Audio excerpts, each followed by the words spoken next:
Jimmy Page, David Gilmour, and Adam Jones of Tool are my favorite three guitarists I've heard so far on this channel.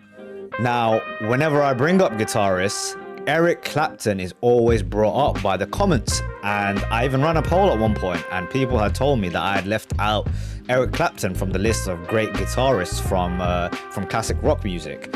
Now, doing a little bit of research on Clapton, I kind of understand why. There's apparently even a sort of graffiti mural to Clapton which says Clapton is God, found in London, which is pretty damn cool. So people obviously feel very strongly about him.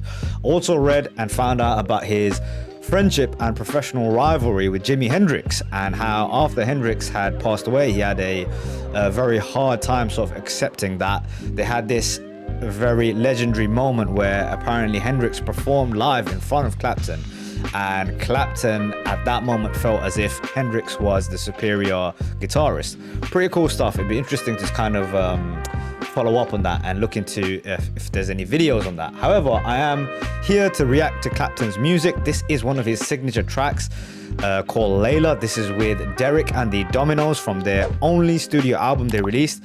Very, very famous track of his, so I can't wait to get into this track. Hope you guys enjoy the reaction. Here we go. This is Layla by Derek and the Dominos.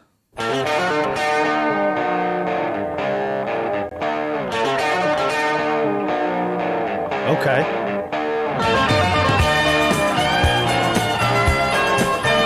Ooh.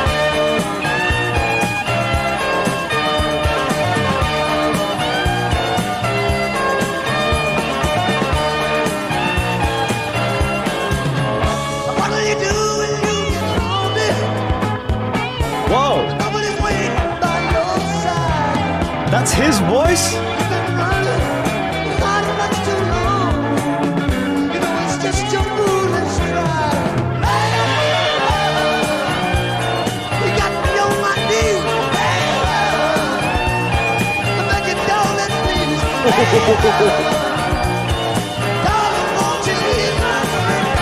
Dude! Everyone brings up his guitar playing skills. That's his voice. Why doesn't his voice get brought up? That's one of the best. Dude, he's got an amazing voice. He absolutely doesn't sound like what I thought he'd sound like. I mean, he sounds like a soul singer or something. Like, I mean, he sounds black to me. I mean, this guy's from London, right? He's yeah. Wow, that's unbelievable, dude. That threw me for a loop. And that lead guitar is unreal.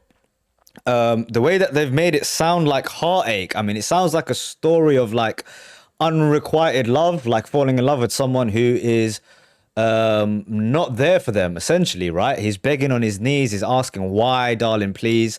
Really cool lyrics, and the lead vocal and guitar together, paired together, are so perfectly fitting. Dude, that is an amazing, amazing voice, man.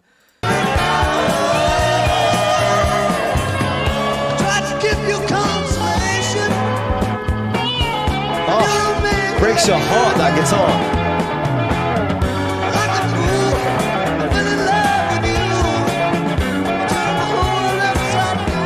He's got his voice.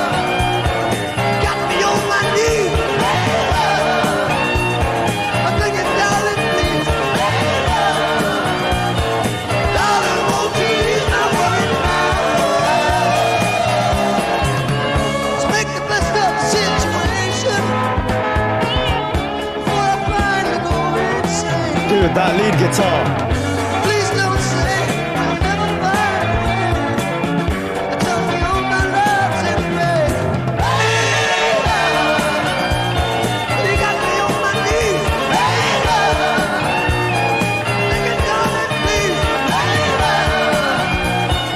Darling, won't you ease my worried mind?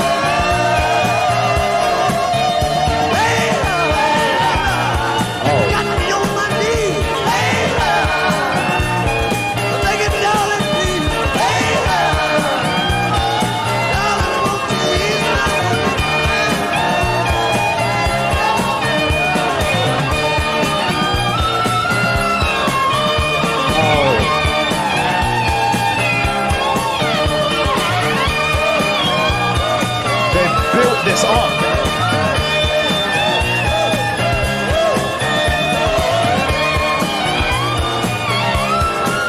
Dude, the passion in Clapton's voice, the heartbreak of the guitar, the way that they go into those more simmering moments in the verses where they build up to the passion of the chorus. They're shouting and harmonizing in the choruses alongside Clapton. I mean, they've built this thing up to really paint this picture of a person who is desperate, who really is on his knees for this girl. And she's driving him crazy with his sort of not reciprocating the feelings back to the main character in this thing. Wow. Okay, let's take this back again. That lead guitar, it sounds like a couple of guitars together. They're like weaving in and out of each other. Really, really cool.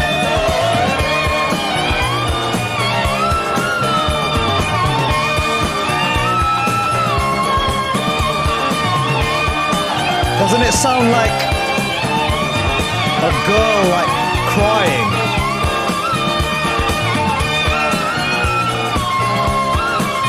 Or like the call of a siren?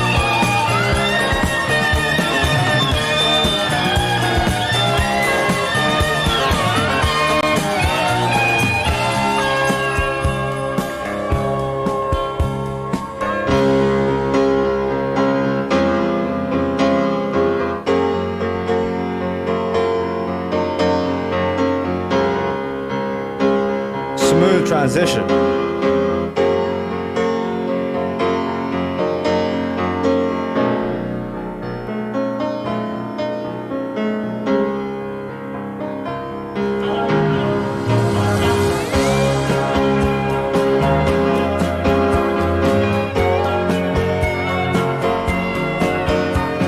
Completely different vibe.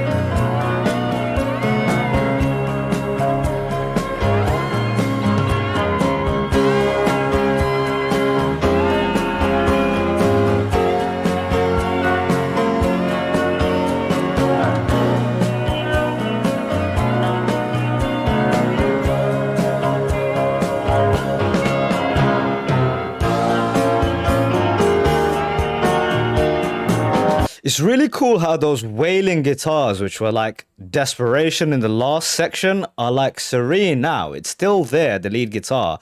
It's still very high pitched and like screeching, but it's not the same as before where it was sounded like, you know, complete heartbreak or maybe like a siren calling him.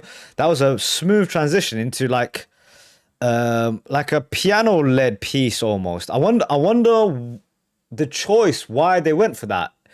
Because in my head, in the story of like what a heartbreak is, right? This would be first. It's interesting they made it this way. This way around.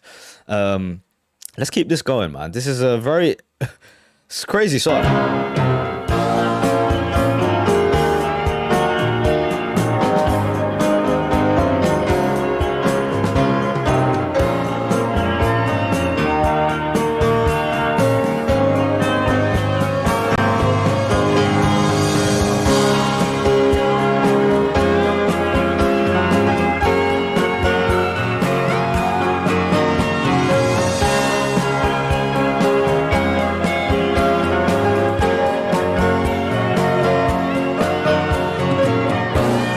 I'd go as far as to say that this sounds like something you'd hear at a wedding, which I think is a really interesting choice to put after what would be like a heartbreak song, a complete despair of unrequited love, and to put like a wedding track afterwards. That's really interesting. Maybe that's the tale of the story. That's the tale of this song of like he loved a girl who was about to get married, maybe, and this is her at her ceremony or something like that. I tend to do this with music where I like build up a story in my mind. That's what I hear at least.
this all the way through.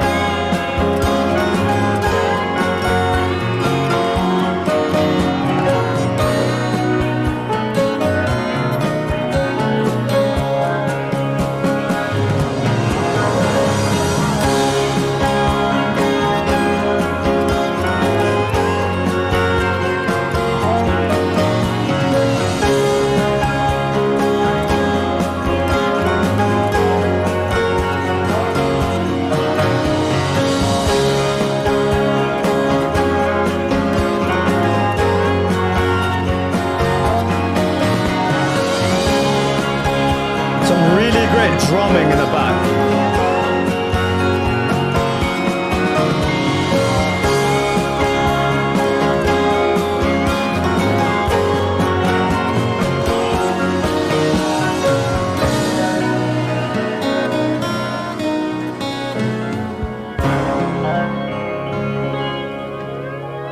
What an absolutely unique track.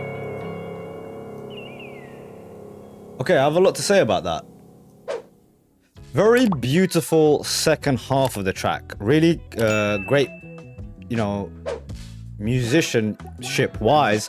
The second half of the song is wonderful. But for me, I don't know, after my first listen, I feel like it's a bit of a strange fit to put on the first part of this track. First part of this song is just brilliant rock music for me. Everything I love about rock music, the passion, the intensity of it. Clapton's voice is unreal. I mean, it doesn't sound like what I expected from him at all. He has an unreal voice, like real top tier voice, and everyone's been talking about his guitar skills, which threw me for a loop.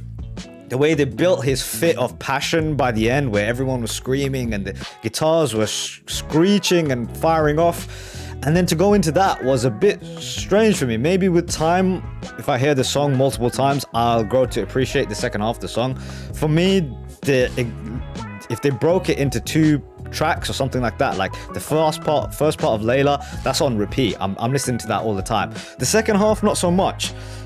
In terms of what it is for a piece as a whole, if I'm trying to understand what they're trying to do, you know, the first half being heartbreak about a girl, and then maybe it's like in a dream or something like that, and the second part of the dream is like her at her wedding.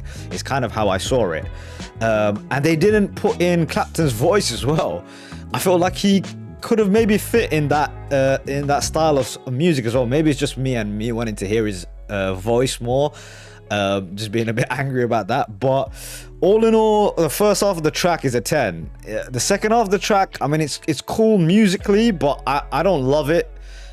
Also, maybe it's because I've heard, you know, this is from the 70s and people have built upon this stuff so much. I've heard that type of music before, you could say. Whereas the first half was a real punch to the throat, to the gut. So that's kind of my review of it. Two halves of it. First half, love. Second half, not so much. But overall, very interesting track. So thumbs up from me.